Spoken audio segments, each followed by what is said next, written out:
Hey there, I'm Jimmy Dillon, back with some acoustic blues. Today we're going to get into fingerstyle, using our fingers to kind of go deeper into the acoustic blues.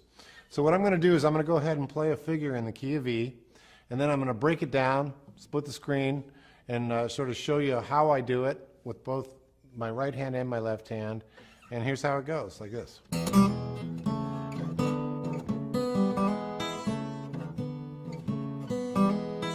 So we're in E here. Now we're going to walk up to the A chord.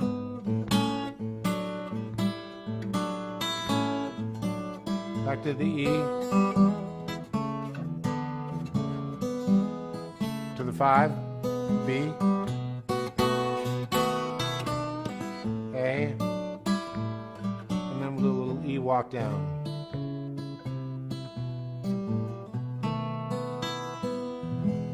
Now you'll notice I'm doing kind of a claw hammer style, and I just want to talk a little bit about that before we go further. So I'm using my fingernails and my fingers, the skin of my fingers. There's lots of different ways to do this. Some guys will use just the skin on their hand. They'll keep their nails short. This is important to note. Guys like Derek Trucks, for instance, he uses just his skin. And I was watching a little clip on Clapton the other day, and he grows his fingernails just a little bit, I don't know if you can see that, just a little bit long enough so that he can get the nail as well as the skin. And that's the way I choose to do it. And I'm going to show you in a second what that sounds like. But when I approach acoustic blues in a fingerstyle, some people call it claw hammers, lots of different names for it. I generally sort of attack with these 4 fingers, or these 3 fingers and my thumb. So.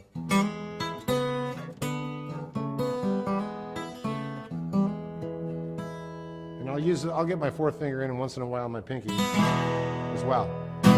But in the case of this particular figure, I'm starting out with my thumb coming down on the E string, and then what I do is a little pickup on the 3rd string, the G string, with my 1st finger. So it sounds like this. And that's important. That little hammer-on is a real great nuance to learn.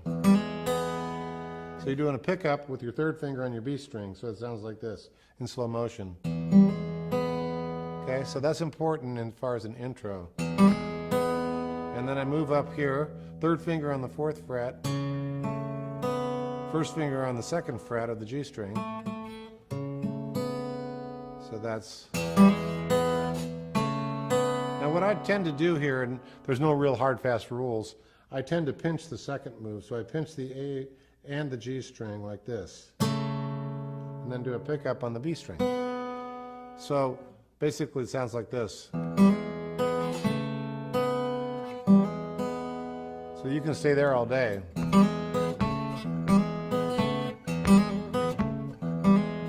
Now you'll notice that each time I do this I'm going to do it a little bit different. That's the beauty of the blues, right? So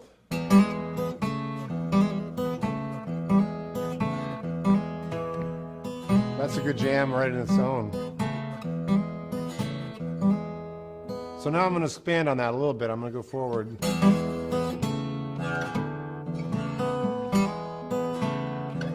So I'll slow that down for a minute and break it apart. So you got your first lick where you come down on your E string with your thumb, and you hammer on your G string, 1st fret, pick up your B, then pinch, pick up the B again.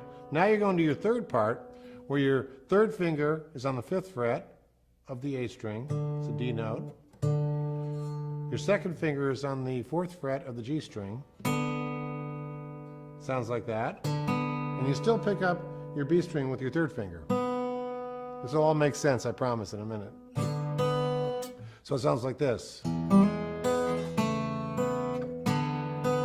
you'll notice on that 3rd move, I am pinching the A and the G again. So the second 2 moves are primarily the same move with the right hand, but with the left hand we move from that 4th fret A string, 3rd finger, 1st finger right here, 2nd fret G string. So that's a pinch. And then move on up, back to the 2nd position, to the 1st. And it sounds like this when you weave it all together.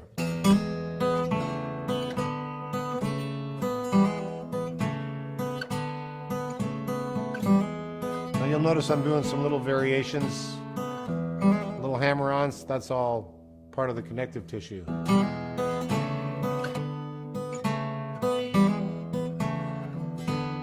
Now, if I was to play some lead over that, which we'll get to later, I would do something like...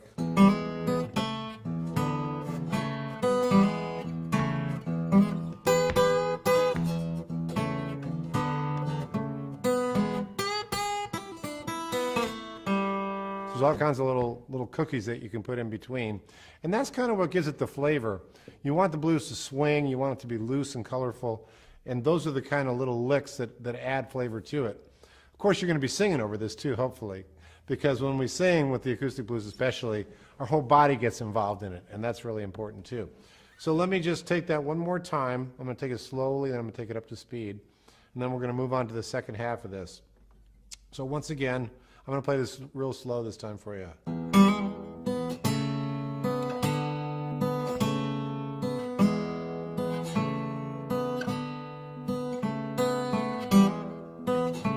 You'll notice I'm doing that little hammer-on, right? Now there's no set way this has to be done. I could do it a lot of different ways. I could go.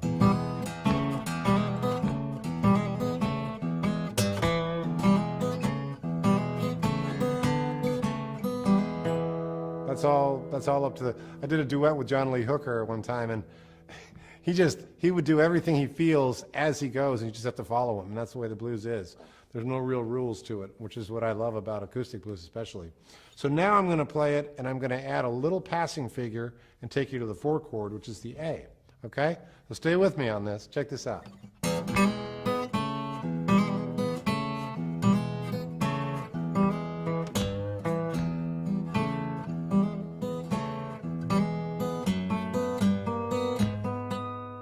Okay, that's going to bring you up. You feel the tension build there? You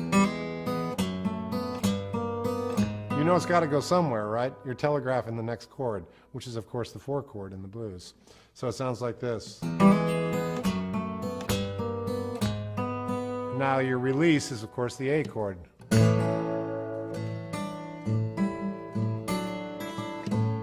I'm about to break that down and show you how that A chord goes, like this. So you got an A7th, okay? You can see that clearly with my fingers. My second finger is on the E note, the 2nd fret on the D string. And you got an open G, and then you got the 3rd finger on your 2nd fret on your B string. Sounds like this. We all know that by now. It's an A7th, right? But what's important, I think, is that you finger it in this way with your 3rd finger here, or your 2nd finger here, and I'll show you why. You can... For your next one, you just simply slide up. Really cool lick.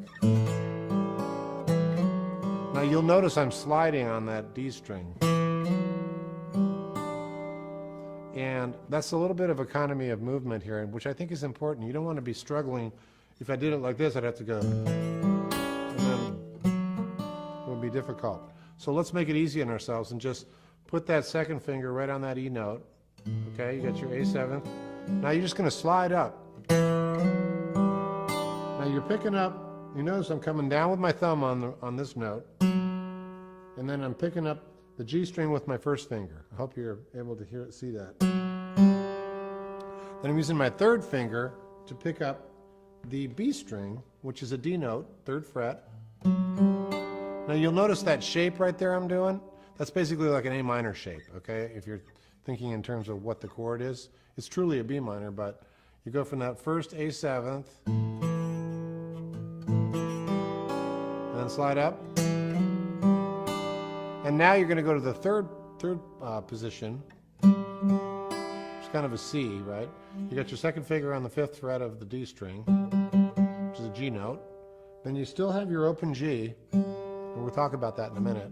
So you got 2 G's in a row. And then you got your 3rd finger on the E note of the B string, the 5th fret. Now, I think what makes this particular passage kind of magical is the drone.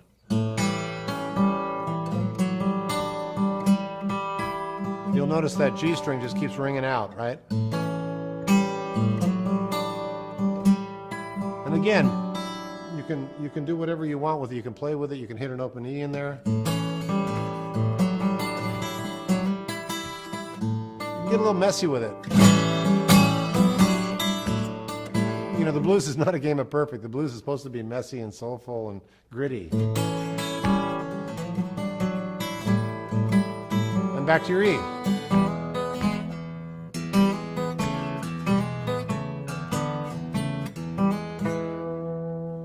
And I just wanted to pick up one other thing that I know I left out on the last thing. You're probably all going, what was that lick he played?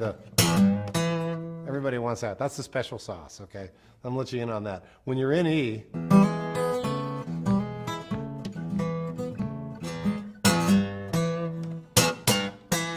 that's very bluesy. So all I'm doing is I'm coming down hard on my low E string, and then I'm taking my third finger, kind of wiggling my G note, 3rd fret. Then I'm hitting the octave E. That can happen any time that you feel it when you're in E.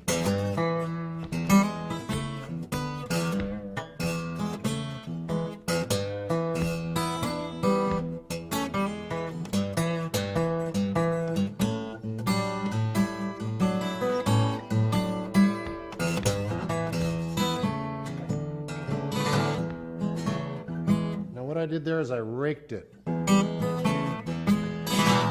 That's very effective.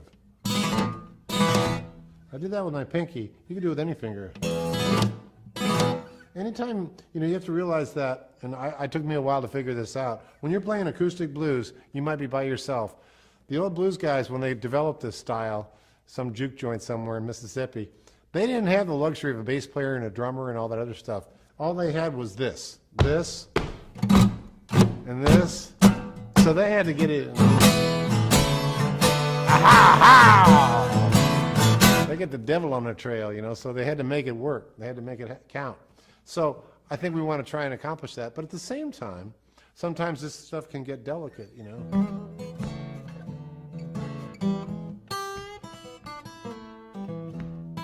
It doesn't have to be all, you want to have a dynamic, and then you might want to get big. Now you notice I'm raking. I'm almost doing a flamenco style. And I know this is a lot to take in one sitting, but you know, we're talking about fingerstyle blues, and all these things I'm doing are ways to express emotion in the blues, and that's what it's all about. So back to our pattern here. We've been through our E.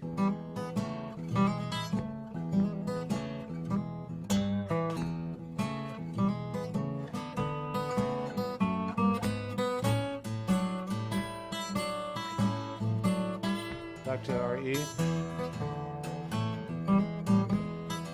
Now we're going to our 5 chord, to our B7th. You should all know that by now, but if you don't, there it is. So this is your 5 chord in the E blues, which is the B7th. You can hammer on, and then to your A, add a little 7th, and then generally in this kind of blues you'll come down hard on the E. And you'll want to do a turnaround, which, by the way, we're going to do a whole section on.